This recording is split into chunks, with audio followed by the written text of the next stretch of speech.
well, this might be the end of my trip. Like, I can't just drive around for hours looking for somebody. And as I was heading down towards Victory Mission, I saw a guy, and he was walking the opposite way that I was driving. And I thought, well, should I turn around and go back? Like, he's already over there, and I'm heading this way, and it's a 2-lane. Like, how am I even going to get turned around? But I was impressed. I needed to go ahead and turn around and go to this fellow. I pulled into somebody's driveway and pulled a little bit of a U-turn there in the middle of the road and pulled up next to him at the next street over. And I said, and I rolled my window down, and he was just walking along. I said, hey, could you use a fresh pair of socks today? It's raining, it's wet.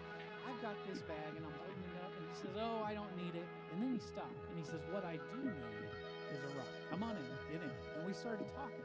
And his name was Daniel, and we had kind of a conversation about that as well. But Daniel had just gotten kicked out of a homeless shelter, and he found himself, and he at first said, well, I landed at the Seventh-day Church. It was Church of God Seventh Day is where he landed. As he was walking, he had landed at the Church of God Seventh Day, and he had went in there not really knowing what he needed, but somebody came over and said, I want to pray for you. And he says, you know, I can feel the activity of the devil leaving me as that person prayed over me.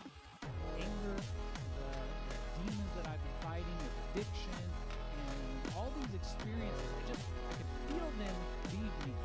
And I thought, Lord, where do I need to go? And he told himself, I can't go back to the VA because there's people there that I have problems with. Where do I need to go? Well, there's a church way east on Sunshine, almost to 60. And he said, they have a shelter.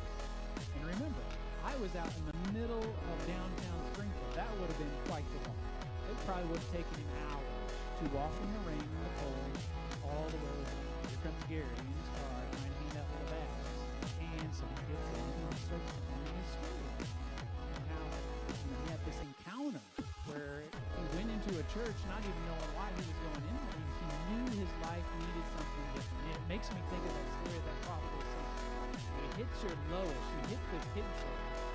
And when you make the determination to repent, which is the turning away from what was behind me and heading towards the Father's going to be waiting. And I firmly believe that he put that gentleman in my path.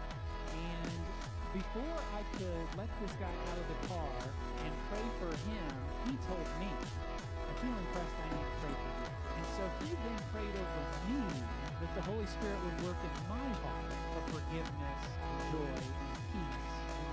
And how cool is that? You think you're out there helping somebody else, but they see something in you that you need to